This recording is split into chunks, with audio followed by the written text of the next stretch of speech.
कि 14वीं क्लास में आपका बहुत-बहुत स्वागत है। तो जैसा अभी रविदास जी ने बताया कि आज हम अध्ययन करेंगे बुद्धिस्ट मेडिटेशन। मेरी आवाज़ आ रही है? रविता, आप कंट्रोल करो वहां से बेटा, क्या कर रही हो? मेरी आवाज़ आ रही है सही? आप विनोद जी, आप आपकी आवाज माइक को म्यूट करें। सभी लोग अपने माइक को म्यूट कर लेंगे। जो सिर्फ बोल रहे हैं वही अपने माइक को अनम्यूट करेंगे।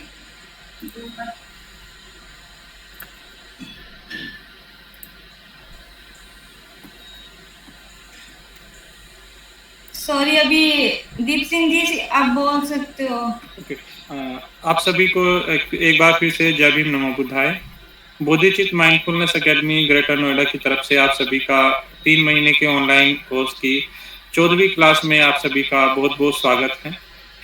आपको भी रविता जी ने भी बताया और आपके सभी के पास सर ने ग्रुप में सिलेबस भी शेयर किया है, तो उसी के अनुसार आज जो हमारा जो अध्ययन का विषय है वो है बौद्ध चिकित्सा और जो उसकी दवाई हैं बुद्धिस्ट परंपरा के अनुसार, तो उनके बारे में आज हम डॉक्टर मनीष मेश्राम जी से जानने का प्रयास करेंगे और इसके बारे में वो हमें बहुत ही डिटेल में सिखाने वाले हैं। इसके पहले भी अगर आपको और जो इस बुद्धिस्ट जो चिकित्सा पद्धति है, अगर आपको इसके बारे में और डिटेल में जानकारी चाहिए, तो इसके पहले भी सर ने एक महीने का ऑनलाइन कोर्स और 30 डेज का जो ऑनलाइन कोर्स हमने पहले भी संचालित किया है, तो उसकी कुछ रिकॉर्डेड वीडियोस लेक्चर सभी वीडियो रिकॉर्डेड लेक्चर यूट्यूब पर है, तो आप उन्हें भी देख सकते हैं। तो मैं डॉक्टर मनीष मेश्राम जी से भी अनुरोध करता हूं कि वो आज के इस लेक्चर को कंटिन्यू करें, जिसका विषय है बौद्ध चिकित्सा पद्धति और संतुलित आहार।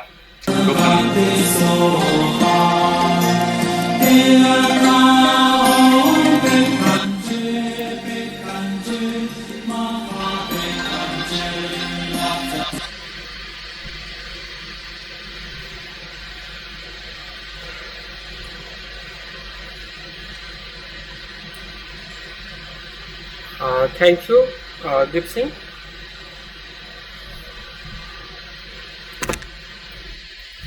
तो मैं आप सभी का आज के जय भीम नमो बुद्धाय आज के 14 दिन में मैं आप सभी का स्वागत करता हूं और आपका माइक जरूर आप म्यूट रखें और रविता से भी मैं विनती करता हूं कि वो बार बार देखते रहे, जहाँ से आवाज़ आ रही है तो तुरंत माइक को म्यूट कर दें। तो 14वें दिवस में हम आ चुके हैं और जिस प्रकार से दीप सिंह जी ने कहा है कि आज हम किस विषय पे आज हम वार्ता करने वाले हैं। विषय वैसे हमारे लिए नया भी है, क्योंकि बहुत कम जगह पे हम बुद्धिस्ट मेडिसिन या हम नेचुरोपैथी कह सकते हैं या जीवन विज्ञान की जो बात है या आयुर्विज्ञान की बात है, हमें बौद्ध धर्म में बहुत कम जगह पे पढ़ने सुनने को मिलती है। लेकिन अगर हम आज इस विषय को जानने वाले हैं कि इसकी प्राचीन परंपरा बौद्ध धर्म के साथ या बुद्ध के शिक्षा के साथ या बुद्ध वाणी के साथ कैसे जुड़ी हुई है, ऐसे बहुत सारे संदर्भ हैं, ऐसे बहुत सारे सूत्र हैं, तो उसका आधार लेके हम बुद्धिस्ट मेडिसिन है या बौद्ध चिकित्सा है और हमारा जो आहार का जो संतुलन है, और बुद्ध भी एक विशिष्ट प्रकार के हमें बौद्ध धर्म में जिसका नाम हमारे बहुत कम परिचय में आता है, जिसे हम मेडिसिन बुद्ध कहते हैं।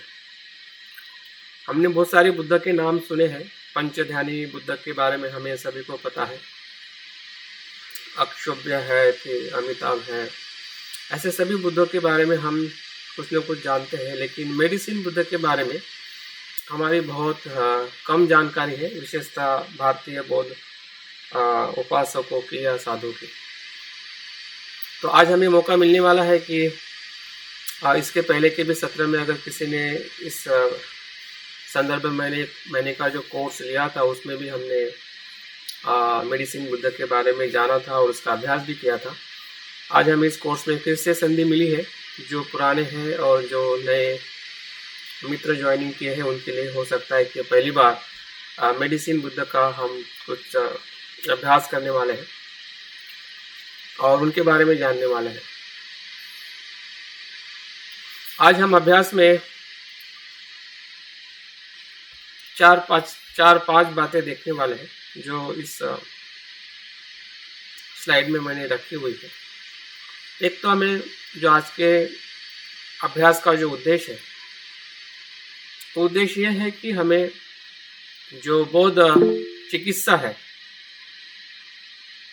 बौद्ध चिकित्सा जो है वो कैसी होती थी और किस प्रकार से बौद्ध धर्म में बुद्ध के समय या उसके बाद में भी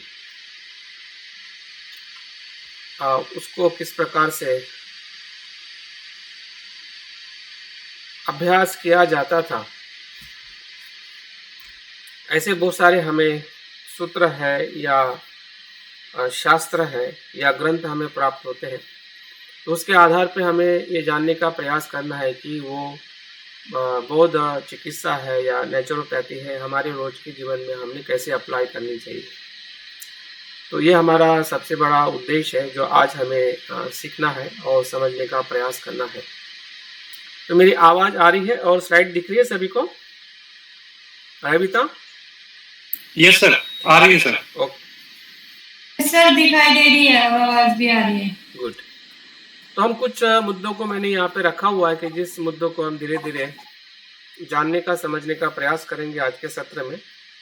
हो सकता है कि पूरी बात मैं आपके साथ में नहीं बता पाऊँ, लेकिन इसके जो कुछ संदर्भ ग्रंथ मैं आपको कल भेजूँगा, तो उसके आधार पे भी आप जो बातें मैं बता रहा हूँ उसके आप परीक्षण कर सकते हैं और अभ्यास के माध्यम से जो हमारा जो महत्वपूर्ण जो पहलू छूटा हुआ है रोज के जीवन में या बौद्ध जीवन में, जिसे हम कह सकते हैं कि हम हमारे शरीर का या स्वास्थ्य का ध्यान कब और कैसे रखें और उसके अंदर जो हमारे अलग अलग विधि विधान है, औषधि के रूप में आहार है या स्वास्थ्य के रूप में बुद्ध ने कैसी बातें बताई है और जो मेडिसिनल बुद्ध हमें कैसे याद करने से या उसका स्मरण करने से हम कैसे अपने आप को बीमारी से या सर आपकी आवाज ब्रेक हो रही है।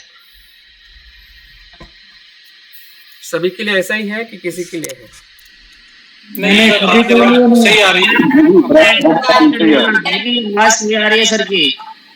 होंगे सर आप थोड़ा नेटवर्क में रहिए, अगर कमरे में हैं तो थोड़ा सा बाहर रहिएगा। सर की तरफ से प्रॉब्लम नहीं है इसमें, आपकी तरफ का जो नेटवर्क इशू कर रहा है। सर की आवाज स्पष्ट आ रही है। ठीक है, सही आ रही है इधर से। तो थोड़ा सा आप अपने नेटवर्क में आइएगा। कोई दिक्कत नहीं। अगर कुछ छूट जाता है तो रिकॉर्डिंग भी सुन सकते हैं। अगर जिसको भी दिक्कत हो रही है तो अपने आप को थोड़ा पेशेंस में रखिए और देखिए कि जो इस विषय की तरफ हम आगे बढ़ रहे हैं तो हम ज़्यादा एक दूसरे को डिस्टर्ब ना करें, ताकि विषय हम गहराई से समझ सकें। आप टेक्स्ट लिख सकते हैं अगर किसी को दिक्कत हो रही है। तो रविता, आप टेक्स्ट को देख के आप समझ सकते हैं कि क्या दिक्कत हो रही है कि नहीं हो रही है। तो जो मुद्दे यहाँ पे मैंने रखे हैं कि बौद्ध औषध जिसे हम कह सकते हैं या बौद्ध मेडिसिन कह सकते हैं, इससे सूत्रों का कहाँ पे उल्लेख मिलता है उसके बारे में कुछ बातें मैंने संकलित की है, उसके बारे में मैं बात करने वाला हूँ। हमारे मनुष्य जीवन में आहार क्या है और बुद्ध ने आहार को क्या कहा है और कैसे आहार हम ले सकते हैं, लेने चाहिए, उसके बारे में भी कुछ बात करने वाला हूँ। आवाजें फिर से कैसे तो भी आ रही है, मुझे समझ में नहीं आ रहा है कि आप समझ नहीं रहे हैं या आप समझना नहीं चाहते हैं। नाम से जो आईडी है वो अपना माइक ऑफ करें। अमर सी के नाम से जो आईडी है उनका माइक ऑन है, ऑफ करें, म्यूट करें। रविता, आप क्या कर रही हो? जी सर हो गया, कंटिन्यू करिए सर, हो गया। कर दिए सर। तुम क्या कर रही हो वहां पे बैठे बैठे? सर वो मैं नीचे था ना, वो ऊपर था, तो ऊपर ही लेके जाके कर रही थी उसको। मुझे आवाज आने के बाद में तुझे आवाज आती है ऐसा लगता है। सर एक चीज और करिए सर, आप अभी डिस्टर्ब हो ही गए हैं तो सर थोड़ा सा लैपटॉप को सर अपने से थोड़ा और डिस्टेंस मेंटेन कर रखिए सर, थोड़ी और आपका फेस सही नहीं आ रहा सर इसमें तो स्क्रीन पे। नहीं आएगा ना, तो आवाज आती है तो फिर से मैं पास में करता हूँ। अभी मैं किसको फॉलो करूँ मुझे खुद समझ में नहीं आ रहा है। नहीं सर आवाज सही आ रही है सर, बिल्कुल आवाज में दिक्कत नहीं होगी सर। मेरा बहुत दूर है, रविता का भी सर काफी दूर है, थोड़ा सा और सर। अभी ठीक है। ठीक है सर, लेकिन सर फिर भी थोड़ा चलेगा सर, ठीक है ठीक है सर। ठीक है, यस सर, कंटिन्यू सर। तो आहार और आहार के स्रोत और किस प्रकार का आहार हमने लेना चाहिए, बुद्ध ने भी बहुत सारे उसके बारे में अलग अलग जगह पे अपने अनुयायी को कहा है। तो इसकी भी बात हम थोड़ा देखने वाले हैं। और हमारा स्वास्थ्य हम किसे कहते हैं, जैसे हम हेल्थ, तो हेल्थ की परिभाषा क्या है और क्या बातें उसमें आती है जिसको हम हेल्थ या स्वास्थ्य कह सकते हैं। और अंतिम जो है मैं मेडिसिन बुद्ध के बारे में बात करूंगा और उसकी साधना कैसी करनी है, कैसे हम कर सकते हैं, उसकी बात करने के बाद मैं उसका सराव भी लेने वाला हूं। और मैं उम्मीद करता हूं कि जो बातें आज हम डिस्कशन करने वाले हैं ये हमारे लिए एक शारीरिक और मानसिक और आध्यात्मिक तीनों जो हमारे दुख हैं उन तीनों दुखों पे ये जो आज का विषय हमें एक अच्छा संदेशा दे सकता है, एक अच्छा संकेत दे सकता है, जिस संकेत को समझते अगर हम थोड़े अपने जीवन में आहार विहार और आचार, ये तीनों बातें एक दूसरे के साथ में जुड़ी हुई है।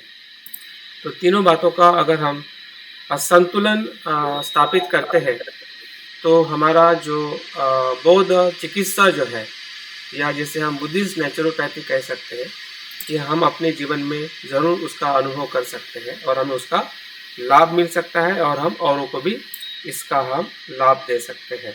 देखते हैं तो बौद्ध चिकित्सा क्या है। इस शब्दों को थोड़ा कुछ बातें मैंने संकलित की है। तो इसमें आमतौर पे क्या होता है, जैसे कि हम और चिकित्सा देखते हैं, जैसे मॉडर्न चिकित्सा कहते हैं, जिसमें एलोपैथिक है, होम्योपैथिक है, या जितनी भी चिकित्साएं जो है हमें दिखाई देती है। तो इस चिकित्साओं में और बौद्ध चिकित्साओं में अगर हम भारत की बुद्ध के समय की कुछ बात करेंगे, कुछ बात भारत में जब बौद्ध धर्म विकसित हो रहा था या विकसित होने के बाद में भी बौद्ध की जो बहुत सारे आचार्य रहे हैं, जैसे कि अगर हम सबसे बड़े आचार्य का नाम अगर आपने सुना होगा, जिन्होंने रसायन शास्त्र पे अपना अध्ययन करते हुए बहुत सारी किताबें लिखकर उस पर कार्य किया है, जो आचार्य नागार्जुन, जो दूसरे शताब्दी में होके गए हैं। तब से बौद्ध धर्म का एक नया पहलू जो है विज्ञान में, या भौतिक विज्ञान हो या शारीरिक विज्ञान हो, वहाँ से हमें उभरते हुए दिखाई देता है। अगर आपने और एक बौद्ध आचार्य का नाम सुना होगा, जिन्होंने अपने शरीर पर एक विशिष्ट प्रकार का अवलोकन करते हुए या उसका अध्ययन करते हुए एक नई परंपरा की शुरुआत की है, या नए आर्ट की शुरुआत की, जिसे मार्शल आर्ट कहते हैं। जो बौद्ध धर्म, जो बौद्ध भिक्षु थे 5वीं शताब्दी में चाइना में जाकर शरीर के जो अलग अलग अंग हैं या अलग अलग जो उनके बिंदु है, जिसे हम एक्यूप्रेशर कहते हैं, या हमारे शरीर के जो महत्वपूर्ण हिस्से हैं उसका बहुत ही गहराई से उनका जो अभ्यास रहा था, उसी के आधार पे उन्होंने इतनी बड़ी चिकित्साओं को अंजाम दिया, या इस प्रकार से कला का उन्होंने वहाँ पे विकास किया है। ऐसे बहुत सारे बौद्ध आचार्यों का जो योगदान भारत में दूसरी शताब्दी से लेके 12वीं शताब्दी तक का अगर पूरा इतिहास देखते हैं तो कहीं ना कहीं बौद्ध चिकित्सा का एक अपना बहुत महत्वपूर्ण वजूद था। लेकिन 12वीं शताब्दी के बाद जो बौद्ध धर्म का जो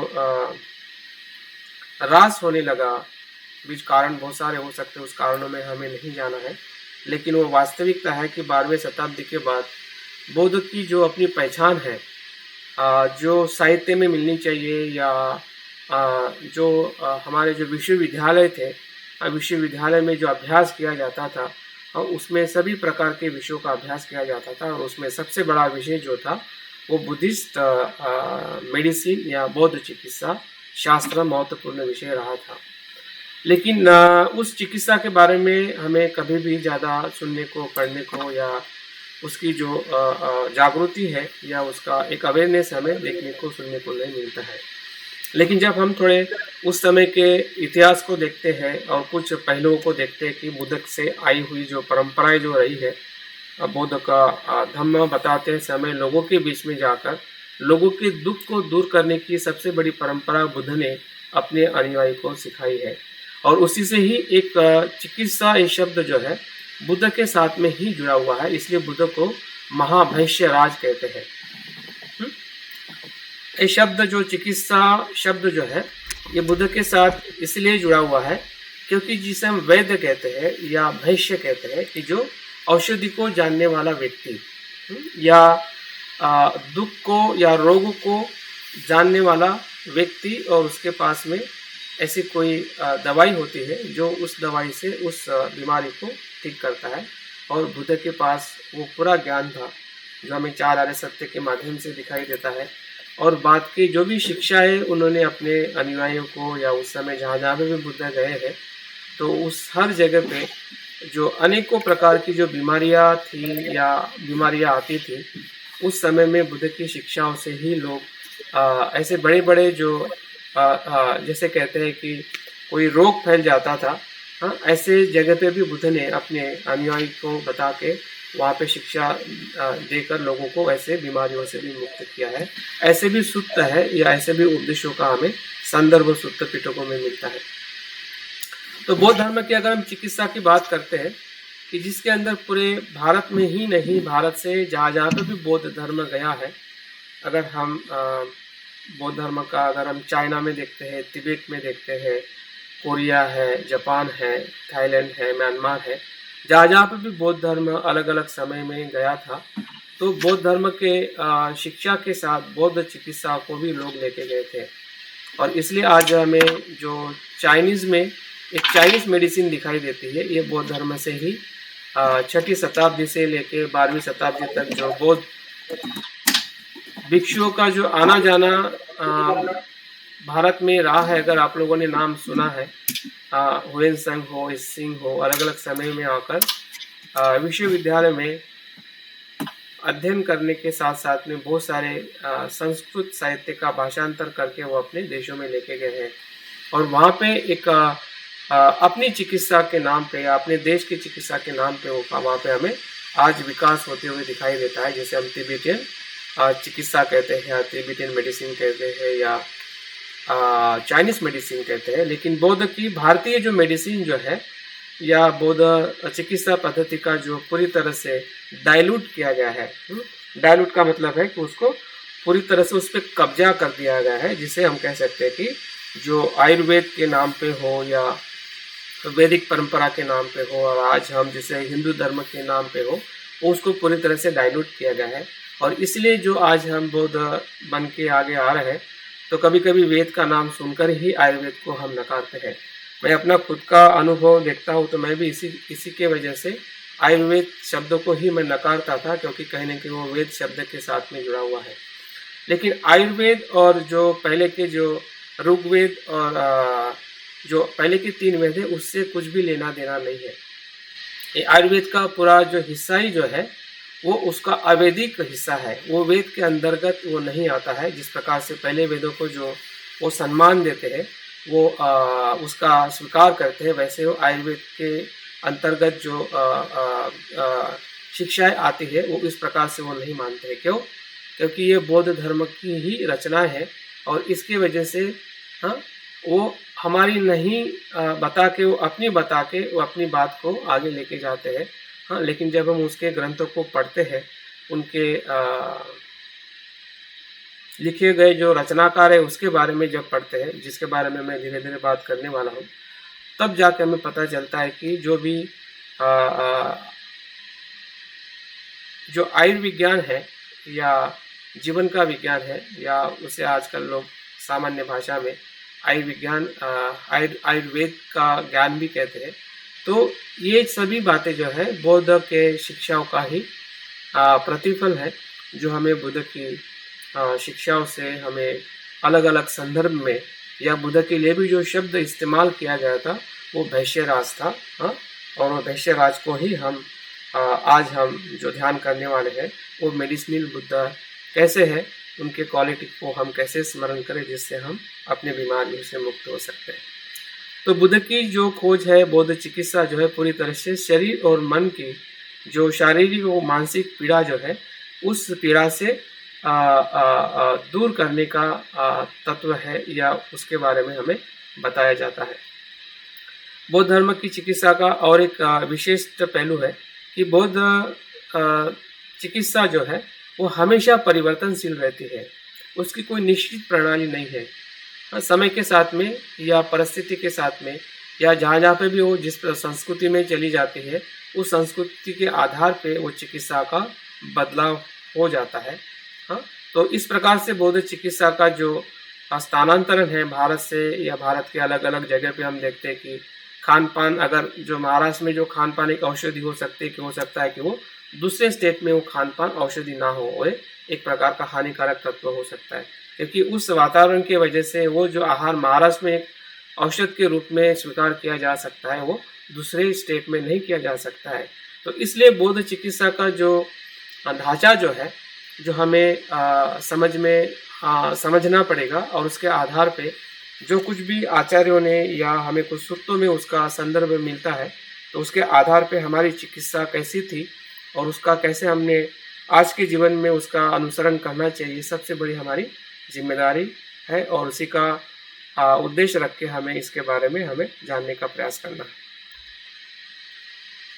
अभी हम आते कि बौद्ध सूत्र में कहाँ इसका वर्णन मिलता है। जो ध्यान आज हम करने वाले हैं जिसे हम मेडिसिन बुद्ध कहते हैं, तो उसी का एक सूत्र जो है 7वीं शताब्दी में गुप्त के समय में, जिसका नाम जो है वैश्यराज गुरु विदुर्य प्रभा राज सूत्र, ये संस्कृत में लिखा हुआ सूत्र है। जब बौद्ध धर्म गांधार या जो आज ये जो हिस्सा जो है तालिबान का, उधर जो बौद्ध धर्म जो महासांगिक या महायान के जो शाखाओं का जो विकास उधर हो रहा था, उधर ये सूत्र का निर्माण हुआ था, जिसमें वैश्यराज बुद्ध को वैश्यराज गुरु के नाम से जाना जाता था, और उस पर एक सूत्र की रचना हुई थी 7वीं शताब्दी में। और वही मेडिसिन बुद्ध के नाम पे उनको जाना जाता है। तो ये सूत्र का जो संदर्भ है या उसका जो टेक्स्ट का जो कॉपी है उसको भी मैं आपके संदर्भ में भेजने वाला हूँ, ताकि आप उसको देख सकते हैं।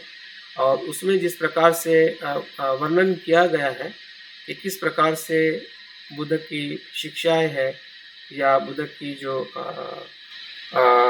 बुद्ध का जो संदेश है वो हमें दुखों से मुक्त कर सकता है, हम बीमार से मुक्त कर सकता है, उसकी हमें पूरी जान उसमें मिल सकती है। और एक ग्रंथ जो विशेषता जो ब्राह्मण या वैदिक या हिंदू परंपरा के लोग बहुत ही अपना उनका स्वयं का ग्रंथ मानते हैं, वो है अष्टांग हृदय ग्रंथ, जो वाघभट्ट नाम के जो रचनाकार है 550 ईस्वी सन में हुए थे। उसके बारे में कोई इतिहास बताते नहीं है। उसका भी मैं ग्रंथ आपको भेजने वाला हूँ, उसमें आप पढ़ सकते हैं कि ये व्यक्ति जो था वो कौन था और इसने जो ग्रंथ लिखा है किस आधार पे लिखा हुआ है। क्या वैदिक आधार पे लिखा गया है या बौद्ध आधार पे लिखा गया है, वो किसका अनुयायी था और क्या बातें उनने उसमें लिखी हुई है। तो ये बातें शायद मुझे भी पहले पता नहीं थी, शायद आपको भी कहीं पता नहीं होगी। वाघभट्ट का नाम सुन के ही हमें भट्ट ब्राह्मण है या इस प्रकार से नाम से हम जानते हैं, और लोग भी उसके बारे में ज़्यादा बात नहीं करने की वजह से आयुर्वेद में सबसे बड़ा जो ग्रंथ जो है या जिसके बारे में ज़्यादा से ज़्यादा अभ्यास किया जाता है वो यही ग्रंथ है, जिसे अष्टांग हृदय कहते हैं। अभी देखिए शब्द में ही बौद्ध धर्म छुपा हुआ है। अष्टांग मतलब आर्यष्टांगिक मार्ग, हृदय मतलब केंद्र।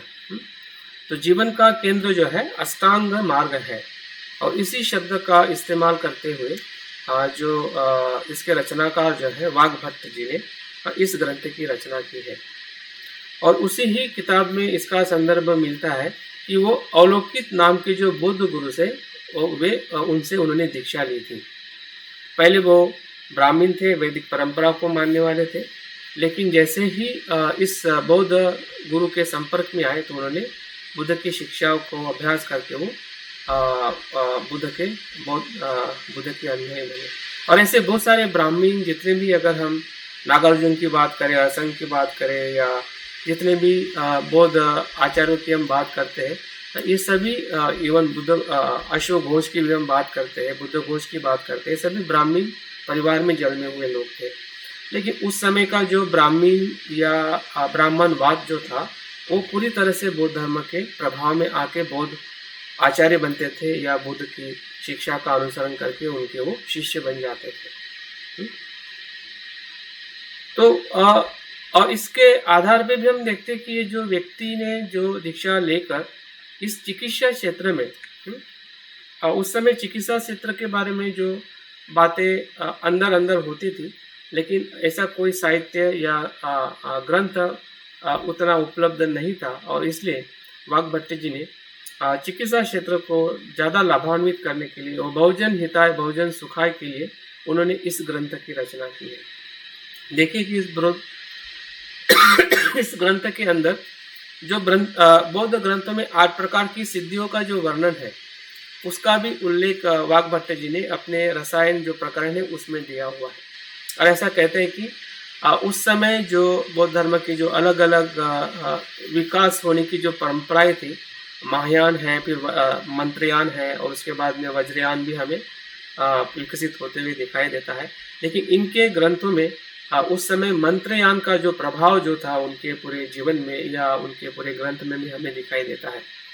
और जो अवलोकित नाम के जो बौद्ध गुरु थे, तो उस समय अवलोकितेश्वर जो बोधिसत्व को भी बहुत लोग मानते थे, या उनके प्रति बहुत सारी श्रद्धा थी कि जिसके नाम से लोग उनका गुणगान करते थे या उनकी साधनाएं करते थे। तो अवलोकित ये बौद्ध भिक्षु का भी नाम था, और उस समय अवलोकितेश्वर जो बोधिसत्व का जो प्रभाव था, उसका भी प्रभाव हमें भारत में उस समय दिखाई देता है। और इसका अगर हमें और ज़्यादा प्रमाणित कई हमें स्रोत मिलता है, उस समय जो चीन से आए हुए इसिंग जो बौद्ध भिक्षु थे, जो गुप्त काल के समय में, इन्होंने भी इस ग्रंथ का उल्लेख किया था कि ये जो अष्टांग हृदय ग्रंथ जो है लोग अधिकाधिक अभ्यास करते थे। तो ये कोई मतलब ऐसी बात नहीं है कि अगर हम अपने बौद्ध चिकित्सा को या बौद्ध मेडिसिन के जो हमारे ग्रंथ है या उसके प्रति जो हमारा योगदान है वो किस प्रकार से हमारा होते हुए भी वो आज हमारा नहीं है, क्योंकि हम बौद्ध उसको उस प्रकार से समझ के लेना नहीं चाहते हैं। तो ये हमारे लिए बहुत ही एक अपॉर्चुनिटी है, और एक हमारे लिए एक प्रकार से चैलेंज भी है कि क्या हम उसको अभ्यास करते हुए इसके बारे में हम अपनी बात रख सकते हैं क्या, ताकि हमारा स्वास्थ्य को लेके जो हमारा ज्ञान है या स्वास्थ्य के प्रति जो हमारी जानकारी है कहीं न कहीं हमारे पास में बहुत कम है। अगर इस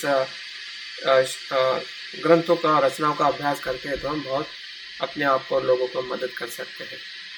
वाग्भट्ट ने जो आयुर्वेद का ये जो ग्रंथ कहा जाता है, उन्होंने विशेषतः मध्यम मार्ग का अनुसरण करके ग्रंथ लिखा है, क्योंकि उस समय जो बौद्ध धर्म का जो स्वरूप था वो एक बहुत ही एक अलग अलग दिशाओं से बह रहा था। कोई शून्यतावाद की बात कर रहा था, कोई विज्ञानवाद की बात कर रहा था, कोई योगाचार की बात कर रहा था। तो बौद्ध धर्म की जो शाखाएं जो है बहुत सारी विस्तृत स्वरूप में फूल रही थी, और ऐसे समय में उन्होंने एक ऐसा एक मध्यम मार्ग निकाला कि वो सभी बातों का एक संकलन करते हुए उन्होंने इस ग्रंथ की रचना की। उस ग्रंथ के अंदर 8 अंगों का हमें वर्णन मिलता है। तो इस वर्णन से भी हमें पता चल सकता है कि जो शब्द का उन्होंने इस्तेमाल किया था अपने ग्रंथों के अध्ययन में, तो कहीं ना कहीं उस समय का जो बौद्ध तंत्रयान जो विकसित तंत्रयान था, वो उस तंत्र के शब्दों को उन्होंने अधिकाधिक इस्तेमाल किया, ऐसा हमें दिखाई देता है। तो पहला जो अंग है काया चिकित्सा तंत्र इस अध्ययन में है। दूसरा जो उनका अंग जो है बाल तंत्र है, मतलब जो बालक के कुछ बीमारियां होती है उसके बारे में है। तीसरा जो उनका चैप्टर है वह ग्रह चिकित्सा है, जिसमें भूत विद्या के बारे में उसमें वर्णन किया है। चौथा जो है ऊर्ध्वांग चिकित्सा है। पांचवा जो है शल्य चिकित्सा है। और शल्य चिकित्सा का तो वर्णन हमें बुद्ध के समय में भी मिलता है, कि जिसका नाम हमने सुना होगा जीवक का, कि उस समय वो ऐसा वैद्य था कि वो बुद्ध के पूरे संघ को किसी भी प्रकार से अगर कोई बीमार या किसी को शारीरिक पीड़ा होती थी, इवन बुद्ध को भी जब उनके पैर को पत्थर लगा था तो उसकी भी जो उनकी जो उपाय है या उनकी जो सेवा है यही जीवक ने की थी। और जीवक का बौद्ध धर्म के इतिहास में एक शल्य चिकित्सक के नाम पे सबसे बड़ा उसका नाम है। तो शल्य चिकित्सा का भी वर्णन हमें इसमें मिलता है, विष चिकित्सा का भी इसमें हमें वर्णन मिलता है। और जो रस चिकित्सा है या रसायन तंत्र है, कि किस प्रकार से अलग अलग रसों का हमने इस्तेमाल करना चाहिए ताकि हमारा स्वास्थ्य अच्छा हो सके। और आठवां जो इसमें अंग है वो वाजीकरण का है या वृक्ष चिकित्सा का है। तो इस प्रकार से 8 अंगों से ये जो सूत्र या ग्रंथ जो है ये बौद्ध धर्म का ही ग्रंथ है। अगर हम उसके आंतरिक और लिखने वाले का जो चरित्र है या उस समय की जो परिस्थिति है और लिखे गए जो भी मूल्य है वो बौद्ध धर्म का ही बुद्ध धर्म की अभिव्यक्ति है। अगर हम ब्राह्मण धर्म से, अगर हम वैदिक धर्म से अगर हम देखते हैं कि उनकी शिक्षाएं समाज बहुजन हिताय बहुजन सुखाय के लिए बिल्कुल नहीं थी। उनका जो वेद है या उनका जो शास्त्र है वो सिर्फ और सिर्फ ब्राह्मणों के लिए था। और ब्राह्मणों के लिए जो साहित्य होगा वो बहुजनों के लिए कैसे हो सकता है? बहुजनों के लिए साहित्य लिखने वाला वो बौद्ध भिक्षु ही हो सकता है, और वही हिम्मत कर सकता है कि लोगों के हित और कल्याण के लिए ऐसे साहित्य की रचना की जाए कि जो लोगों को कल्याण और लोगों को दुखों से मुक्त करे। तो तर्क से भी हम देखें तब भी हमें पता चलता है, उस समय की जो परिस्थिति देखते हैं या लिखने वाले का जो उसका जो उनकी जो श्रद्धा है या उनका बुद्ध के साथ एक अनुयायी के तौर पे दीक्षित होना, ये भी हमें इसका प्रमाण करता है कि ये जो अष्टांग हृदय की रचना जो है ये बौद्ध भिक्षु की रचना है या बौद्ध साधक की रचना है।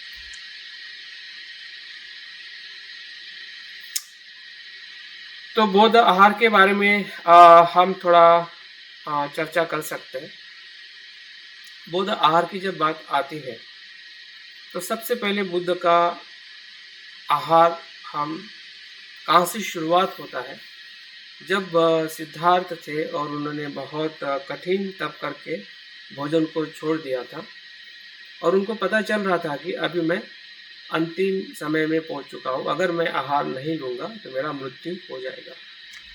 तो सिद्धार्थ बोधिसत्व को जो आहार का एहसास होना और उसकी जो आवश्यकता जो है वो हमें दोनों चीज़ बौद्ध धर्म में आहार की आवश्यकताओं को दिखाती है। बुद्ध की शिक्षा में आहार इस प्रकार से खाने को कहा जाता है कि हमें भोजन लेते समय उसके प्रति आसक्त नहीं होना है। ये बौद्ध धर्म के सबसे महत्वपूर्ण पहलुओं में ये बहुत ही प्रमुख पहलू है, जिसमें हमें बुद्ध की शिक्षाओं का आधार को ध्यान में रखते हुए कि हम किसी भी प्रकार का भोजन करें, फिर वो एकदम स्वादिष्ट हो तब भी या थोड़ा कम हो या किसी भी प्रकार से अगर हमें भोजन मिल रहा है तो उस भोजन के प्रति आसक्ति और द्वेष का कम से कम होना या नहीं होना, यही बौद्ध आहार का सबसे मूलाधार है। और इसलिए बुद्ध कहते हैं कि सभी जीव जो है आहार पे आधारित है। बुद्ध क्या कहते हैं? सभी जीव आहार पे आधारित है, फिर वो छोटे हो या बड़े हो, हाँ, मनुष्य हो या प्राणी हो, सभी ही जीवन का आधार जो है आहार है। और बुद्ध और आहार के प्रकारों की भी बात करते हैं कि वो 3 प्रकार का आहार होता है। एक शरीर का आहार होता है जो हम भोजन के तौर पे लेते हैं, और दूसरा आहार जो होता है एक मन का आहार होता है। मन के आहार में हम विचारों को ग्रहण करते हैं, और तीसरा आहार जो होता है सत्य का आहार होता है, या निर्वाण का आहार होता है। निर्वाण का आहार क्या है? निर्वाण का आहार है विमुक्ति, विमुक्ति का स्वाद, वो उसकी टेस्ट है। तो ये तीनों आहारों का अगर हम अवलोकन करते हैं तो बौद्ध आहार की जो प्राथमिकता जो है, भले भोजन से या खाने से या भौतिक आहार से शुरू होती है, लेकिन वहाँ पे ख़त्म नहीं होती है। और इसलिए बुद्ध की जो शिक्षाओं को लेके या आहार को लेके हमें अलग अलग उसके जो खाने के जो पहलू जो है, भिक्षुओं के लिए हो या उपासकों के लिए हो या बुद्ध के समय हो और अभी के समय में हो, तो हमें कहीं न कहीं आहार को लेके हमारे बहुत सारे संभ्रम है या अस्पष्टता भी रहती है कि हम शाकाहारी है या शाकाहारी नहीं भोजन करें। बुद्ध ने किस प्रकार से मांसाहार को स्वीकार किया था और हम किस प्रकार से मांसाहार करते, इन दोनों बातों को भी हमने यहाँ पे देखना चाहिए। कि बुद्ध कहते हैं विनय पिटक के अंदर कि भिक्षु मांस खा सकते हैं, लेकिन शर्त यह है कि 3 मामलों में वो खा सकते हैं। कब?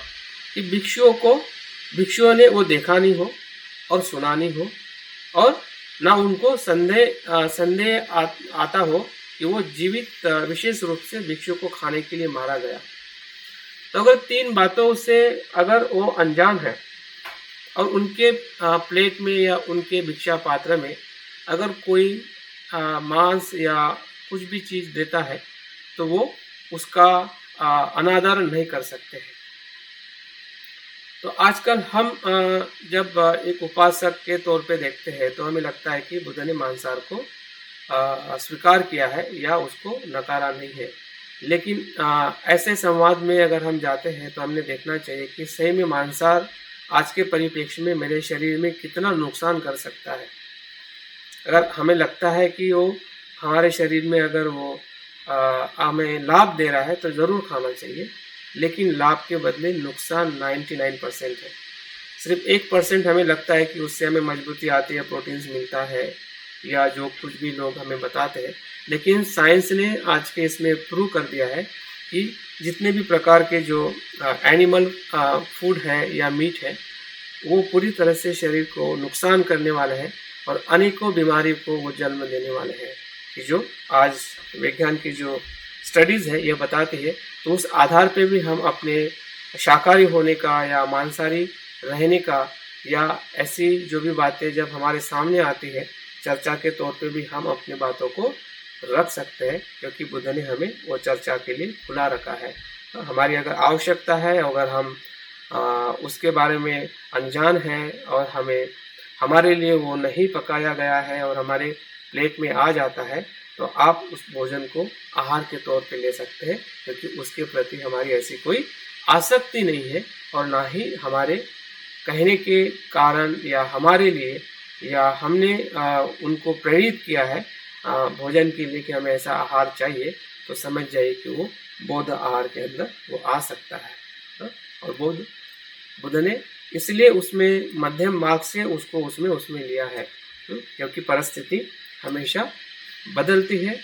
तब भी बदलती थी, तब भी लोग उसी प्रकार का जो परिवार में या समाज में भोजन करते थे, और आज भी हम देखते हैं कि परिस्थितियाँ बदलती रहती है हमारे भोजन के कल्चर के हिसाब से या हमारी समय परिस्थिति के हिसाब से। हमेशा आहार को हमने अपने सोच समझ के उसका ग्रहण करना चाहिए।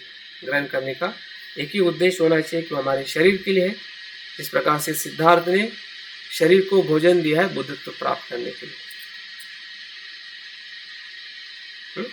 तो हम भी अपने उद्देश्य से, अगर बौद्ध आहार क्या है, तो वो शरीर को तंदुरुस्त रखते हुए, शरीर को निरोगी रखते हुए बुद्धत्व को प्राप्त करना, यही बौद्ध आहार है। उसमें हम वेजिटेरियन को हमने प्रिपेयर करना चाहिए। अगर नॉन वेजिटेरियन में अगर हम जा रहे हैं तो हमने देखना चाहिए कि क्या इस प्रकार से मैं भोजन ले रहा हूँ जिस प्रकार से भिक्षुओं को उन्होंने कहा है। और एक संदर्भ हमें जो वैशेज्य सूत्र जो है विनय पिटक में, इसका भी विनय पिटक का मैं आपको ग्रंथ का टेक्स्ट भेजूंगा, उसमें आप और डिटेल्स में पढ़ सकते हैं। 5 चीज़ों को जो जिसे पंच भेषज कहते हैं, या 5 प्रकार की दवाई के तौर पे 5 चीज़ों को हम घर में इस्तेमाल कर सकते हैं, जो बुद्ध ने अपने भिक्षुओं को विनय पिटक में कहा है कि जब जब भी भिक्षु या भिक्षुनियाँ बीमार हो जाती थी, सर्दी खांसी हो या ऐसे कुछ वायरल फीवर हो या ऐसे कुछ बीमारियों से ग्रस्त होते थे, तो सिर्फ भोजन से ही वो तंदुरुस्त नहीं होते थे। तो इसलिए उन्होंने 5 प्रकार की जो उस समय जो प्रासंगिक थी और उस कल्चर में बुद्ध के समय जो एक सामाजिक ढांचा था, जिसके वजह से उस वस्तु का इस्तेमाल करने से लोग बीमारियों से ठीक होते थे, तो उसमें से ही जो 5 चीज़ें जो है वो एक औषधि के तौर पे हमने अपने घर में देखनी चाहिए या उसका इस्तेमाल करना चाहिए, वो भी संतुलित प्रमाण में, जिसके अंदर घी है, मक्खन है, तेल है और मधु हम जिसे हनी कहते हैं, या हम खांड या शक्कर जिसे हम मिठास के तौर पे गुड़ कह सकते हैं। तो ये 5 चीज़ें बुद्ध के समय से ही या बुद्ध ने ही अपने अनुयायी को बताते हुए, अगर हम आज हमारे संदर्भ में देखते हैं तो इन 5 चीज़ों को हमने कहीं ना कहीं अपने रोज़ के जीवन में हम इस्तेमाल कर ही रहे हैं। लेकिन घी कैसे होना चाहिए उसके प्रति भी हमने सजग होना चाहिए।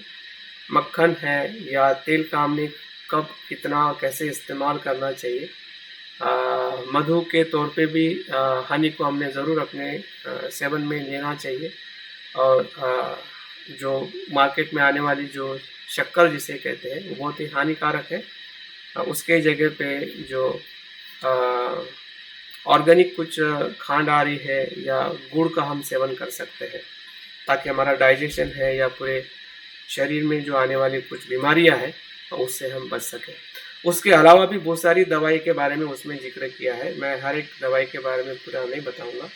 चर्बी वाली दवाई हो या मूल की दवाई हो, जैसे कि हल्दी है या काढ़ा बनाने की दवाई हो, पत्ते की दवाई हो, तुलसी के पत्ते है, फल की दवाई हो, गोंद की दवाई हो, लवण की दवाई हो जिसमें नमक है या जो हम जो नमक तब से इस्तेमाल करते हैं जिसे हम काला नमक कहते हैं या स्टोन नमक कहते हैं, चूर्ण की दवाई हो, अंजन की दवाई हो, तेल हो सर को लगाना, नस लेना है, धूप बत्तियों का इस्तेमाल करना है, वात का तेल है, पैरों में मालिश करना है।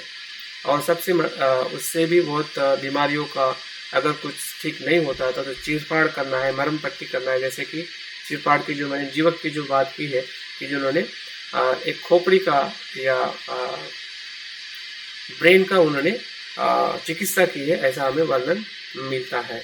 मरहम पट्टी करना, सब चिकित्सा, विष चिकित्सा, ये सभी चिकित्सा, ये सभी मेडिसिन का बौद्ध धर्म में हमें बुद्ध के समय में ही इसका एक विशिष्ट प्रकार का वैश्य सूत्र, और बुद्ध को वैश्यराज कहते हैं।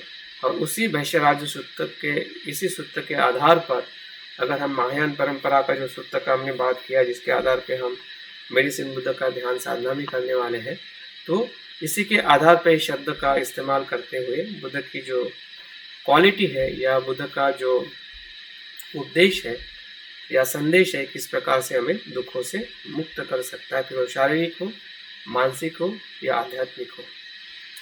खाने के तौर पे 4 बातें बहुत ही अच्छी तरह से इस विनय पिटक में बताई गई है कि हमने खाने में गुड़ खाना चाहिए, उसका भी विधान किया है। मूंग है या मूंग की दाल है और छाछ है, जैसे दूध से जो छाछ बनता है, दूध से भी अच्छा, आजकल वैज्ञानिक भी कहते हैं कि दूध पीने से अच्छा छाछ या दही पीना चाहिए। दूध से जो प्रोटीन मिलता है वो बहुत ही इनडाइजेस्ट होता है, वो डाइजेस्ट नहीं हो पाता है और हमारे शरीर में बहुत सारी बीमारियों को निर्माण करता है।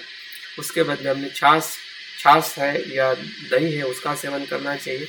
और दाल में जितनी भी दालें हैं, फिर अड़द की दाल हो या जितनी भी हमारे घर में हम इस्तेमाल करते हैं, सभी दालों में सबसे पौष्टिक और कह सकते हैं कि पचन को ठीक रहने वाली, शक्ति देने वाली अगर कोई दाल है तो है मूंग की दाल या अक्षय मूंग। खिचड़ी का सेवन करना बुद्ध के समय से ही काफ़ी पारंपरिक है और मुझे लगता है कि हम भी अपने घर में खिचड़ी बनाते हैं, लेकिन ज़्यादातर महाराष्ट्र में तुअर की दाल की खिचड़ी होती है और गुजरात में मैं देखा हूँ कि मूंग की दाल की खिचड़ी होती है। जहाँ पे तुअर की दाल ज़्यादा और ज़्यादा प्रमाण में खाई जाती है, उनको सबसे ज़्यादा पैर में जो दिक्कतें हैं जिसे हम जॉइंट्स पेन कहते हैं, वो तुअर के दाल से ही होता है, क्योंकि उससे प्रोटीन शरीर में ज़्यादा आ जाता है और वो प्रोटीन ही जब इनडाइजेस्ट होता है वो धीरे धीरे वो पैर के उस जगह पे जाता है जहाँ पे उसको जगह मिलती है। तो सबसे जगह खाली जो होती है जॉइंट्स में होती है और वहाँ पे वो पेन शुरू कर देता है।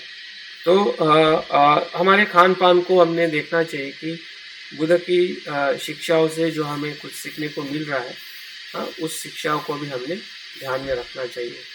और जो अभक्ष्य मांस है, बुद्ध ने इसका भी इसमें वर्णन किया है कि किसी भी मनुष्य का या किसी भी प्राणियों का हमने मांस भक्षण नहीं करना चाहिए। उसका बहुत सारा विस्तृत वर्णन इसमें दिया हुआ है। अगर आप उसको पढ़ते हैं तो निश्चित है आपको या हम सभी को एक ऐसा प्लेटफॉर्म मिल सकता है कि जहाँ से हम बौद्ध चिकित्सा या बौद्ध आहार या बौद्ध जो नेचुरोपैथी है या नैसर्गिक चिकित्सा जो है, ये हमारी घर में जो चीज़ें हैं, वही चीज़ें कहीं ना कहीं हमारे खाने में भी इस्तेमाल होकर हमें स्वास्थ्य दे सकती है। और जब कभी हम बीमार होते हैं तो उस बीमारी में भी हम उसी औषधियों का हम इस्तेमाल कर सकते हैं। बचपन की कुछ बातें मुझे हमेशा याद आती है जब से मैं इस विषय की तरफ ध्यान से मैं पढ़ रहा हूँ या समझ रहा हूँ, कि जैसे कि आई है, हमारे पिताजी है, वो ऐसी चीज़ों का ही इस्तेमाल करते थे। जब भी कुछ बुखार आता था तो मूंग की खिचड़ी ज़्यादा खिलाते थे। कुछ अगर सर्दी होती थी, ऐसा कुछ होता था तो हल्दी है या अदरक का जूस है या अदरक का जो काढ़ा है, ऐसा बना के पिलाते थे। लेकिन वो चीज़ें तब ऐसा लगता था कि क्या है ये, सही में इससे ठीक होता है क्या, क्योंकि उनको भी पता नहीं होगा कि ये सही में औषधि के रूप में कैसे इस्तेमाल होती है। और हमारे बच्चों को हमने उनको बताना चाहिए, शायद वो नहीं बता पाए, इसलिए हमें भी वो चीज़ें हमारे ज्ञान से चली गई है और हम उसको छोड़ चुके हैं। लेकिन जब हम ध्यान करते हैं और हम अभ्यास करते हैं और बौद्ध साहित्य को हम पढ़ते हैं, तो हमारी जो पुरानी जो श्रेष्ठ विरासत है, जिस विरासत से हम अपने शरीर का अधिक सुरक्षा कर सकते हैं। और शरीर की सुरक्षा करना मतलब आपके अर्थ की सुरक्षा का करना है, आपके परिवार के लोगों के भय और चिंता की सुरक्षा करना। आप सिर्फ आपके शरीर की सुरक्षा नहीं करते हैं। जब हम इस प्रकार से जब सोचते हैं तो हम अपने पैसे की भी सुरक्षा कर सकते हैं। क्योंकि मुझे ऐसा लगता है मेरे अनुभव से कि अगर जिसके घर में अगर 5 या 3 लोग बीमार हैं, 5 लोगों में से, तो उस घर के अंदर रोज़ की जो खर्चा है या महीने का खर्चा कम से कम 4 से 5 हज़ार दवाई में ही चला जाता है। और उसके साथ में अगर बड़ी बीमारी आती है तो उसका अलग खर्चा, और साथ में परिवार के लोगों को और भय और चिंता और दर्द हम देते रहते हैं, क्योंकि हमें पता नहीं चल रहा है कि बीमारी आती कहाँ से है। और हम ज़्यादा से ज़्यादा डॉक्टर मेडिसिन पे ही हम डिपेंड रहते हैं, क्योंकि हमें वही चीज़ दिखाई देती है, वही चीज़ सिखाई गई है और उसी का हमें ज्ञान है। और उसी ज्ञान के आधार पे हमारा जो प्राचीन ज्ञान है, जो बुद्ध से या बौद्ध परंपरा से हमें विरासत में मिला है, कहीं न कहीं उधर हम ध्यान नहीं दे पा रहे हैं। तो ये वैश्यराज सूत्र से भी हमें वो मूल स्रोत मिल सकता है कि जिस स्रोत से हम अपनी बौद्ध चिकित्सा का जो एक महत्वपूर्ण खोया हुआ इतिहास कह सकते हैं या खोया हुआ हमारे जीवन का जो पहलू है, उसको फिर से हम प्राप्त कर सकते हैं। अभी हम अलग अलग मुद्दे को देखते हैं कि एक एक मुद्दा हम कैसे और क्यों समझें कि आहार हम किसे कहते हैं। अभी आहार हमें व्यवहारिक तौर पे हम भोजन लेते हैं, उसी को हम आहार कहते हैं। लेकिन मुझे लगता है कि थोड़ा उसको हम और गहराई में देखते हैं। यहाँ पे जो चीज़ें मैंने यहाँ पे रखी हुई है, इसको अगर पढ़ते हैं और समझने का प्रयास करते हैं कि आहार क्या है, देखते हैं कि आहार मतलब क्या है। सीधा और सरल अर्थ जो है, आहार मतलब भीतर लेना। जो आप बाहर से भीतर लेते हैं उसको आहार कहते हैं। उसमें मुंह से खाना पीना या नाक से सांस लेना, त्वचा से वायु का दुख का ग्रहण करना आदि को भी आहार के अंतर्गत ही समझना चाहिए। अभी तक हम आहार को सिर्फ भोजन ही समझते थे, लेकिन इस परिभाषा से आहार का जो व्याख्या है या उसका दायरा पूरी तरह से बदल चुका है। और हमारा आहार कहाँ से शुरू होता है? अगर हम देखें कि जन्म के पहले माँ के रक्त द्वारा बालक को पोषण होता है, ये सभी को पता है।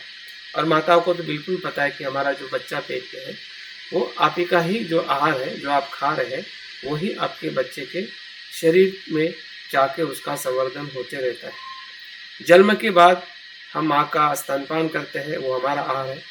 और प्रत्येक व्यक्ति को स्वस्थ रहने के लिए ये आवश्यक है कि उसका आहार संतुलित होना है। आहार तो हम माँ के गर्भ में भी लेते थे या माँ गर्भ से बाहर आने के बाद में भी लेते थे, तब तो हम बच्चे थे और माँ ने हमें खाना खिला खिला के भी बड़ा किया है।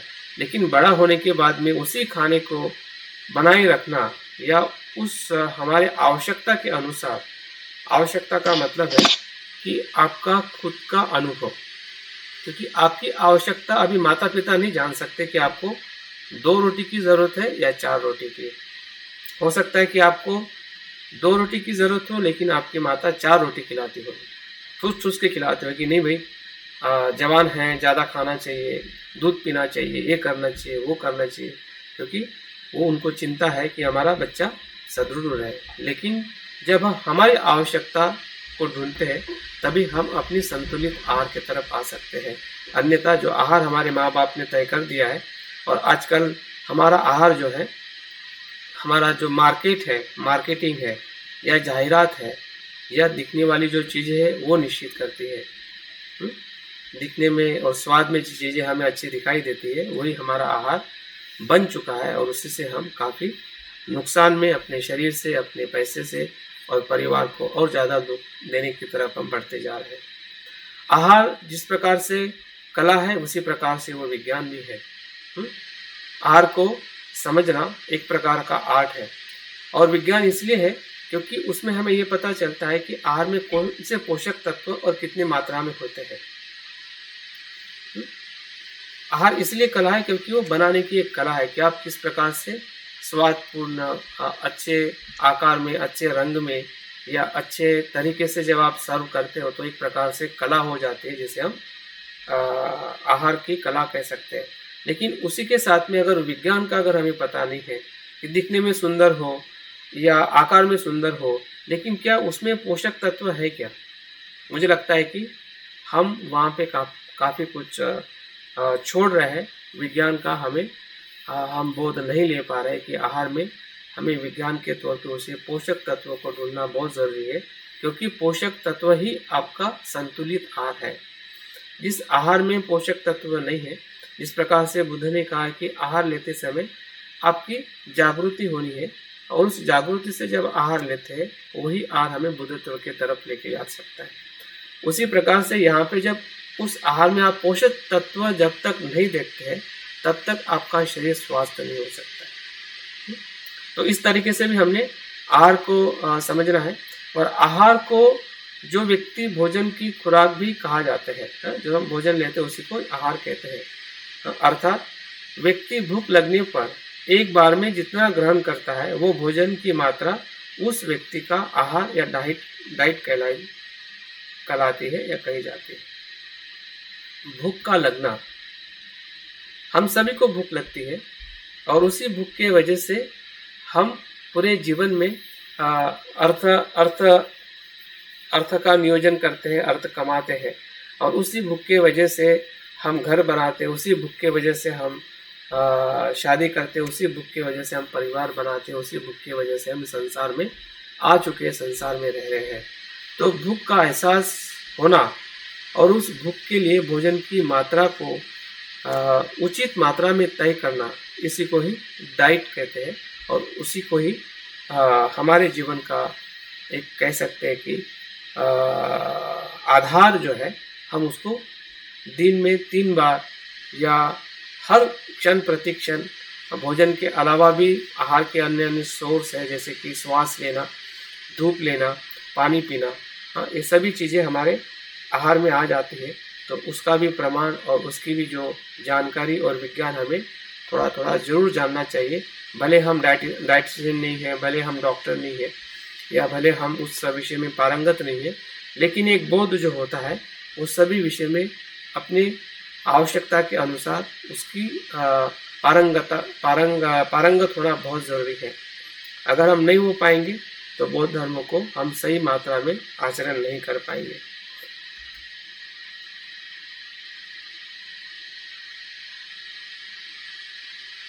तो भोजन क्या है? भोजन किसे कहते हैं? हाँ, भोजन किसे कहते हैं? भोजन वो है कि जिसमें ठोस है, अर्ध तरल है, तरल पदार्थ शामिल है, जो हमारे शरीर को पौष्टिकता प्रदान करते हैं। पौष्टिकता मतलब ऊर्जा प्रदान करते हैं। हमारी रोटी होती है, दाल होती है, सब्जी होती है, और इन सभी पदार्थ से हमें शरीर में क्या है, तंदुरुस्ती मिलती है, ऊर्जा मिलती है। और भोजन हमारे शरीर की मूलभूत आवश्यकता है। जैसे कि बुद्ध ने कहा है कि भोजन पे ही सभी, आहार पे ही सभी जीव आधारित है। बिल्कुल सत्य है। और आज के परिप्रेक्ष्य में भी जब हम भोजन को देखते हैं तो उसके जो अलग अलग रासायनिक पदार्थ हैं वो हमारे शरीर में जाके हमारे शरीर को जीवित रखते हैं। लेते समय तो भोजन होता है, रोटी हम जिसे कहते हैं, दाल चावल कहते हैं, सब्जी कहते हैं, फ्रूट कहते हैं, कहते समय वो भोजन है, लेते समय भोजन है, बनाते समय भोजन है। लेकिन जैसे वो मुंह से भीतर जाने लगता है तो उसका पूरा जो स्वरूप जो है एक रासायनिक पदार्थ में परिवर्तित हो जाता है। ये बहुत ही महत्वपूर्ण प्रक्रिया है जिसे भोजन से मिलने वाले इन सभी रासायनिक पदार्थों को ही पोषक तत्व कहते हैं। और ये पोषक तत्व में अगर उचित मात्रा नहीं है तो समझ जाइए कि हमारा जो अस्वास्थ्य है या बीमारी है या यौवन मृत्यु तक हम जा सकते हैं। और इसका हमने अनुभव इस कोरोना वायरस में हमने पूरी अच्छी तरह से कर लिया है कि जब हम भोजन का उचित प्रमाण नहीं लेते हैं, फिर वो भौतिक भोजन हो, मानसिक भोजन हो, तो भय और चिंता से भी हमारी बीमारी जो है मृत्यु की तरफ ले जाती है। और उसके बहुत सारे उदाहरण हमें इस कोरोना वायरस में हमें दिखाई देते हैं। तो देख सकते हैं कि पोषक तत्व का अर्थ क्या है कि जो रासायनिक पदार्थ जो भोजन से परिवर्तित होते हैं वही हमारा भोजन है, और भोजन से ही हमें प्राप्त होते हैं, जैसे हम न्यूट्रिशन कहते हैं या पोषक तत्व कहते हैं। तो इसकी भी जानकारी आज के परिप्रेक्ष्य में हमें समझनी पड़ेगी, जाननी पड़ेगी, ताकि हम भोजन को सही तरीके से उसके अर्थ को या उसकी आवश्यकता को हम सही तरीके से समझ सकें। हमें भोजन की क्यों ज़रूरत है? इसलिए ज़रूरत है कि हम शारीरिक स्वास्थ्य और मानसिक स्वास्थ्य चाहते हैं। अगर नहीं चाहते हैं तो हमें उसके बारे में जानने की कोई ज़रूरत नहीं है। सिर्फ भूख लगती है इसलिए खा लेते हैं, तो प्राणी भी खा लेते हैं। प्राणी और हमारे में फ़र्क क्या है?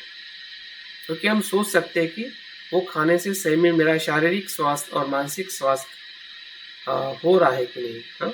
अगर उसमें स्वास्थ्य नहीं मिल रहा है तो निश्चित ही है कि वो भोजन में कुछ न कुछ असंतुलन हो रहा है। और उस संतुलित भोजन के अंदर इन बातों का होना बहुत ज़रूरी है, जिसके बारे में हम थोड़ी थोड़ी बातें करने वाले हैं। जिसके अंदर प्रोटीन होना ज़रूरी है, कार्बोहाइड्रेट जैसे वसा जिसे हम कहते हैं फैट, खनिज, मिनरल्स, विटामिन्स, क्षार और आयरन, लोह आदि उचित मात्रा में लेने से ही शरीर स्वास्थ्य और क्रिया करने में सक्षम रहता है। और उचित मात्रा में जल का सेवन भी अति आवश्यक है। भोजन की आवश्यकता इसलिए कि हमें स्वास्थ्य तंदुरुस्त रहना है, ताकि हम इस शरीर से अच्छा ध्यान कर सके, अच्छा अभ्यास कर सके, या जीवन में जो हम सुख और समृद्धि और बुद्धत्व प्राप्त करना चाहते हैं वो हम प्राप्त कर सके।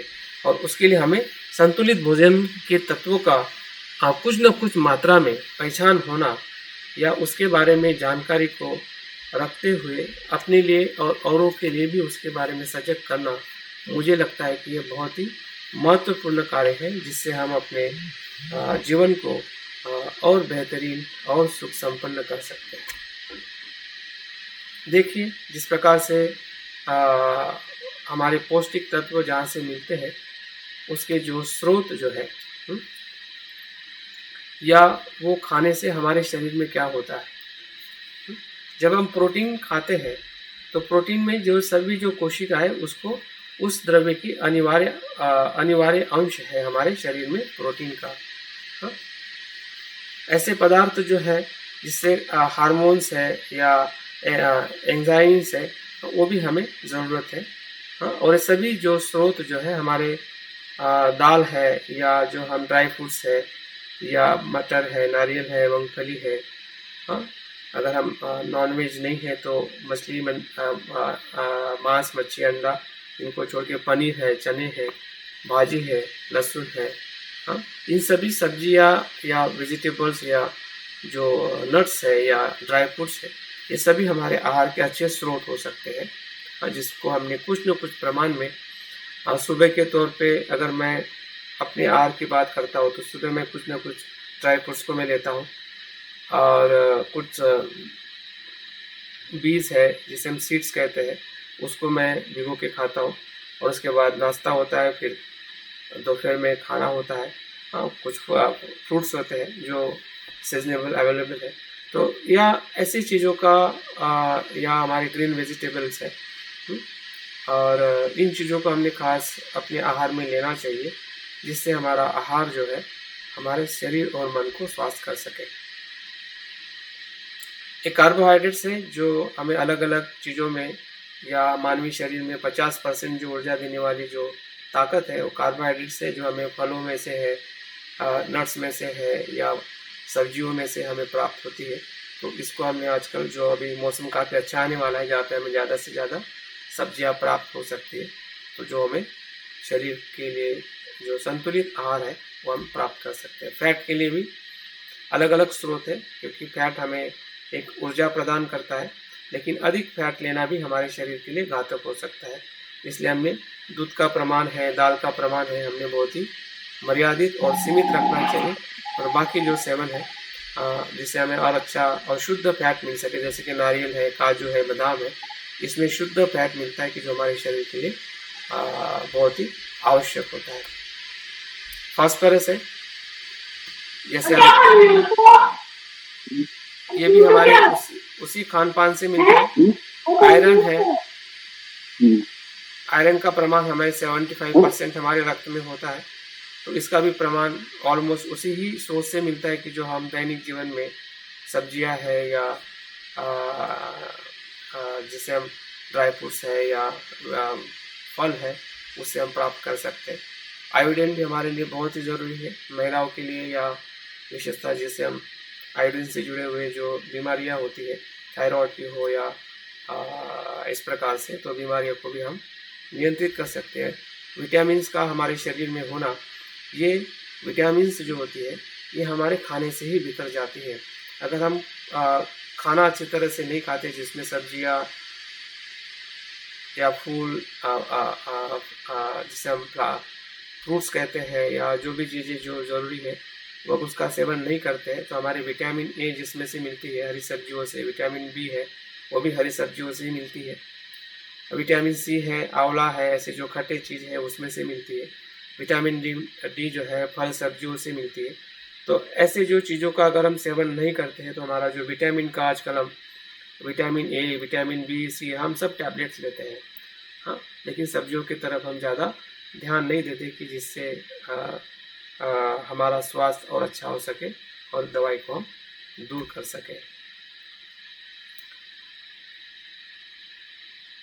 तो इसमें बहुत सारे मैंने पोषक तत्वों को लेके भी कुछ बातें इसमें लिखी हुई, इसको आप ज़रूर पढ़िएगा कि आपको दाल से क्या मिल सकता है, गुड़ से क्या मिल सकता है, दूध घी से क्या मिल सकता है, मसाले से हमें क्या मिल सकता है, कैसा उसका हमने उपयोग करना चाहिए, फल से हमें कौन से फल हमने खाने चाहिए, जिससे हमारे शरीर में एक प्रॉपर तरीके से उसका न्यूट्रिशन जा सके। तो न्यूट्रिशन का मतलब ही है कि जो हम सेवन करते हैं आहार के माध्यम से, हाँ, उसके जो आवश्यकता के अनुसार जो उसके पोषण तत्व को हमारा शरीर जो एब्जॉर्ब करता है और हमारी जो पाचन शक्ति से एक ऊर्जा निर्माण होती है, उसी को न्यूट्रिशन कहते हैं। अगर उस खाने में सभी प्रॉपर तरीके से संतुलित अगर आहार नहीं होगा, तो वो आहार हमारे शरीर में जाके बीमारियां उत्पन्न करता है। तो यही हमारा समझने का या जानने का अर्थ यही है कि हम जो भोजन कर रहे हैं वही हमारी औषधि है। अगर हम सही तरीके से संतुलित प्रमाण में जान के सोच समझ के अगर हम उसको पसंद करते हैं और हमारे वातावरण के अनुसार या हमारे जिस जगह पे हम रहते हैं उसके अनुसार भी हमारी सब्जियां, हमारा खान पान थोड़ा आगे पीछे हो सकता है, लेकिन पूरी तरह से सोच समझ के और जागृति से और बुद्धत्व प्राप्त करने के लिए हमें शरीर का तंदुरुस्त होने का जो भाव है, मुझे लगता है कि बौद्ध धर्म के आहार शास्त्र में या चिकित्सा शास्त्र में सबसे महत्वपूर्ण पहलू है। और स्वास्थ्य की अगर हम परिभाषा देखते हैं तो स्वास्थ्य का होना भी जो है वो 3 पहलुओं से या ये जो रिपोर्ट भी विश्व स्वास्थ्य संगठन जिसे हम WHO कहते हैं, उनके भी संज्ञान में जो उन्होंने जो परिभाषा बताई है कि स्वास्थ्य एक ऐसी प्रक्रिया है कि जो लोगों को स्वास्थ्य संबंधी आवश्यकता के बारे में जानने में सहायता करती है, जैसे हम और जीवन शैली को प्रेरित करती है अच्छा होने के लिए। वो सभी प्रकार की जो जानकारी है या मार्गदर्शन है वो सभी स्वास्थ्य शिक्षा के अंदर आता है। स्वास्थ्य का होना और स्वास्थ्य शिक्षा का होना ये दोनों एक दूसरे के साथ में जुड़ा हुआ है। हम स्वास्थ्य तभी हो सकते हैं कि हमें उसके बारे में जानकारी हो। शिक्षा का मतलब क्या है? एक प्रकार का अवेयरनेस। जैसा हम ध्यान करते हैं, स्वास्थ्य हम लेते हैं, लेकिन स्वास्थ्य के प्रति जब हम सजग बनते हैं तब हम बुद्धत्व की तरफ या ज्ञान की तरफ जाते हैं। वैसे ही हमारे शरीर में स्वास्थ्य है, क्योंकि शरीर स्वास्थ्य अपने आप ठीक करने की ताकत रखता है। उसमें वो सभी खूबियाँ हैं और कुछ उसमें वीकनेस भी है कि जब बीमारी आती है एज के हिसाब से तो बीमारी आती ही है और वो हमें मृत्यु भी हमारे शरीर में आती है या बुढ़ापा भी आता है। तो इस शरीर की हमारी उसका धर्म है तो वो तो होना ही है, लेकिन फिर भी हमारी उसकी केयर करना मरते दम तक या हर समय में ये हमारी नैतिक जिम्मेदारी है और उस जिम्मेदारी को समझना ही एक प्रकार की स्वास्थ्य की शिक्षा है। और उस शिक्षा को हमने 3 पहलुओं में देखना चाहिए कि हमारा जो मानसिक, शारीरिक और सामाजिक पहलू जो है हमने अच्छा करना है, वो स्वास्थ्यपूर्ण होना है। हमारे जो स्वास्थ्य के जो ज्ञान की जो बातें हैं उसको हमने उसके बारे में सोचना चाहिए, उसके बारे में हमने अच्छी आदतें लगानी चाहिए खान पान को लेके। और हमारे परिवार और हमारे समाज के अंदर हमारा जो व्यवहार है वो एक भाईचारा का होना चाहिए, जिसे हम बंधुभाव कहते हैं, जिसे हम मैत्री कहते हैं। तो इस प्रकार से हमारा खुद का स्वास्थ्य भी तीनों प्रकार से अच्छा होना चाहिए, शारीरिक, मानसिक और सामाजिक। और इसकी जो जानकारी है या इसकी जो अवेयरनेस है हमने लोगों के बीच में उसमें देनी चाहिए, घर में हो, मित्र को हो, ताकि उसका स्वास्थ्य भी अच्छा हो सके और हमारे बीच में एक अच्छा व्यवहार हो एक दूसरे के बीच में। तभी हम एक अच्छा समाज है, एक अच्छा परिवार हम निर्माण या स्थापित कर सकते हैं। संतुलित आहार रखने के लिए अगर हमें कुछ मूल्य मापदंड करना है तो हमारा जो पूरा जो कैलोरीज जो है, अगर कहते हैं कि हमारे सामान्य तौर पे जो हमारी एज है उसमें हमें 2000 या 1800 या 2000 के आसपास हमें कैलोरी की ज़रूरत होती है पूरे दिन में। एक हमें स्वास्थ्य शरीर के लिए सभी न्यूट्रिशन चाहिए उसके अंदर। तो उसमें कार्बोहाइड्रेट का प्रमाण जो है 60 to 70% होना चाहिए, जबकि हम प्रोटीन सबसे ज़्यादा लेते हैं। और कार्बोहाइड्रेट का जो प्रमाण जो है ज़्यादा से ज़्यादा आपका जिसमें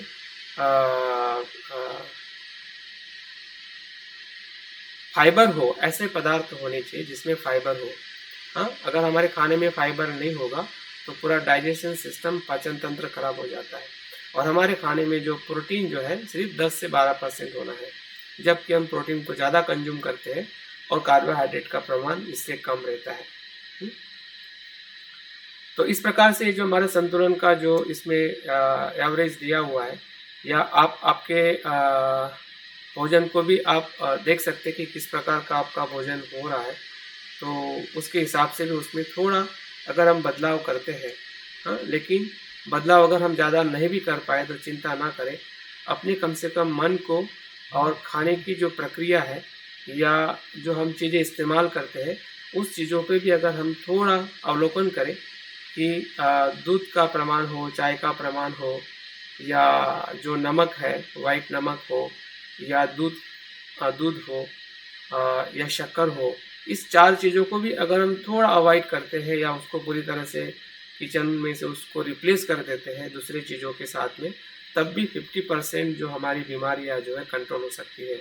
और बाकी जो धीरे धीरे हमारे खान पान में अगर हमारी पैसा जो हम दवाई में डालते हैं, अगर वो पैसा अगर हम फ्रूट खाने में डाल दें, थोड़ा ड्राई फ्रूट खरीदने में डाल दें, तो मुझे लगता है कि 4 या 6 महीने के बाद में आपका जो बजट है और आपका स्वास्थ्य है पूरी तरह से संतुलित हो सकता है। फिर कभी कभी जब आहार की बात करते हैं तो हमें बहुत चैलेंजेस आते हैं, विशेषतः पैसे का चैलेंज आता है। हमारे घर में जो लोगों का जो सोचने का दायरा है वो एक अलग प्रकार का सोच होती है, तो हमें भले घर के सभी लोगों को बदले ना बदले, लेकिन कम से कम हमारा शरीर है, हमने अपने शरीर की जिम्मेदारी लेके अपने आहार पे ज़रूर कार्य करना चाहिए और धीरे धीरे परिवार के लोगों को भी समझाने का प्रयास करना चाहिए। अन्यथा आपका भी शरीर खराब होगा और आपकी वजह से आपका पूरा परिवार आर्थिकता में या मानसिकता में दुखी हो सकता है। संतुलित आहार की परिभाषा ये है कि जिसमें जो प्रमाण हमने इसके पहले बताया है उस प्रमाण में अगर हम आहार लेते हैं जिसमें पौष्टिक तत्व जो हमारे शरीर के अनुकूल हो, ऐसे पौष्टिक आहार को अगर हम सजगता से भोजन करते हैं तो निश्चित आहार हमारा संतुलित आहार हो सकता है, जिसके अंदर जल है, हाँ, जिसके अंदर खनिज है जो सब मिनरल्स देखे हैं, जिसके अंदर कार्बोहाइड्रेट्स है, जिसके अंदर फैट्स है, जिसके अंदर प्रोटीन्स है, न्यूक्लिक एसिड है, हाँ, इन सभी और विटामिन है, इन सभी चीज़ों को अगर हम संतुलित प्रमाण में लेते हैं तो उसका लाभ है या उसका महत्व हमारे जीवन में एक अच्छा पोषण तत्व प्रदान होगा। हमें भोजन मिलने से हमारा शरीर जो है वो अच्छा कार्य करेगा। हमारे शरीर में जो होने वाली जो निर्मित है या हमारे मस्तिष्क में जो एक बुद्धि है या ज्ञान है या उसका जो विकास है सही तरीके से होगा। हमारी शारीरिक गतिविधियां है, चलना फिरना, जो कुछ भी हमारा कार्य है वो सुचारू रूप से होगा। शरीर हमारा सुरक्षित रहेगा और हमारे शरीर में जो धातु निर्माण होते हैं, जो हमारे शरीर में हर एक खाने से कुछ न कुछ बनता है और उसकी जो प्रक्रिया जो बनती है, रस, रक्त, मांस, मेद, अस्थि और मज्जा और शुक्र, इन 7 धातु से हमारा पूरा शरीर बनता है। और इस 7 धातु में हमें आहार जो है, हाँ, जैसा आहार होगा वैसे ही रक्त होगा, वैसे ही मांस होगा, वैसे ही मज्जा होगी, वैसा ही हमारा शरीर का पूरा ढांचा होगा। फिर वो शारीरिक हो और धीरे धीरे हमारा मानसिक ढांचा भी इसी से बनता है। और शरीर की ऊर्जा हो या समग्र स्वास्थ्य जो है जो पूरे हमारे आहार और संतुलित आहार पे आधारित है। तो इस प्रकार से अगर हम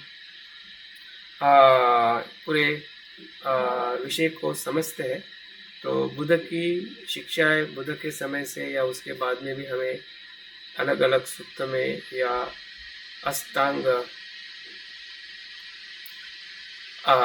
हृदय में भी जो चिकित्सा के बारे में जो हमें विस्तृत वर्णन मिलता है उसका हमने ज़रूर अध्ययन करना चाहिए।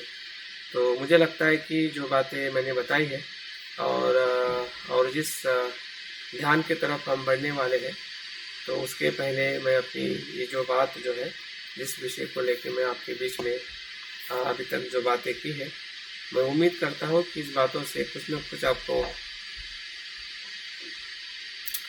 ज़रूर जानकारी या लाभ मिला होगा, जिससे ये बात हमें पता चली है कि हमारा स्वास्थ्य, हमारा आहार और हमारा विहार जो आचरण है वो तीनों चीज़ एक दूसरे के साथ में जुड़ी हुई है। हाँ, ये हमें सभी को पता चला है या पता हम उसको ज़्यादा से ज़्यादा कर सकते हैं, लेकिन साथ साथ में जो हमने बौद्ध चिकित्सा की या बौद्ध सूत्रों की जो विरासत बताई है कि बौद्ध मेडिसिन के तौर पे कैसे थी, कैसे उसका हमें पूरे भारतीय बौद्ध धर्म में उसका एक पूरा एक साहित्य का या उसका होने का एहसास है कि जब बौद्ध धर्म पूरी तरह से फल फूल रहा था या पूरी तरह से विकसित स्वरूप में था, तो उस समय बौद्ध की एक अपनी स्वयं की चिकित्सा थी, जिस चिकित्सा से लोग लाभान्वित होते थे। और मुझे तो इसका पूरा विश्वास है कि बौद्ध जो भिक्षु रहे होंगे, उन बौद्ध भिक्षुओं ने ही समाज में ये जो घर की चीज़ों का कैसे इस्तेमाल करना चाहिए, जो हमें दादा दादी से जो सुनने पढ़ने को मिलता है, तो हमारे बौद्ध भिक्षु का ही वो प्रभाव रहा है। क्योंकि बौद्ध भिक्षु ही समाज में जाते थे, ब्राह्मण समाज में जाके कुछ बात नहीं करते थे ना, हमें बात करने का अधिकार था उनके सूत्रों से या उनके शास्त्रों के अनुसार। तो अगर जो कुछ भी समाज में हमें, भले आज वे अपने आप को हिंदू कहते हैं या अपने आप को सनातनी कहते हैं और कहते हैं कि हमारी आयुर्वेद की परंपरा है कि जो सभी के लिए खुली है, लेकिन मुझे उनके कहने में और उनके बोलने में कुछ भी सत्य दिखाई नहीं देता है। अगर होता तो अगर वैसा होता, क्योंकि उनके सूत्रों में ही लिखा है कि वेद ना सुन सकते ना पढ़ सकते हैं, तो वो कैसे बता सकते हैं? वो समाज की विरासत कैसी हो सकती है जिसे आयुर्वेद कहते हैं या जिसे शुद्ध परंपरा कहते हैं? तो शुद्ध परंपराएं, शुद्ध बातें जो भी भारत में समाज में जो दिखाई देती है, ये सिर्फ और सिर्फ बौद्ध धर्म की देन है। और उसी के विरासत में अगर हम अपने आज के जीवन को देखते हैं, आज के परिप्रेक्ष्य को देखते हैं, तो हमारी जिम्मेदारी बहुत बड़ी है कि हम अपने आप को या हमारे बच्चों को भी इसके बारे में सचेत करें कि भाई इसके बारे में कम से कम आपने अभ्यास करना चाहिए, इसके बारे में खोज करनी चाहिए कि क्या हमारा बौद्ध धर्म में इस प्रकार से कुछ चीज़ें थी, अगर थी तो उसको हमने प्रकाशित करना चाहिए, उसका हमने अपने जीवन में आचरण करना चाहिए, ताकि हम और सुखी कर सकें अपने आप को और लोगों को भी लाभान्वित कर सकें। तो ठीक है, यहाँ पे मैं अपनी बात पूर्ण करता हूँ। और जो विषय का जो दूसरा पहलू है कि मेडिसिन बुद्ध का जो ध्यान है, उस ध्यान का सराव करने की तरह हम आगे बढ़ सकते हैं। तो बहुत बहुत धन्यवाद, थैंक यू, जय भीम, नमो बुद्धाय।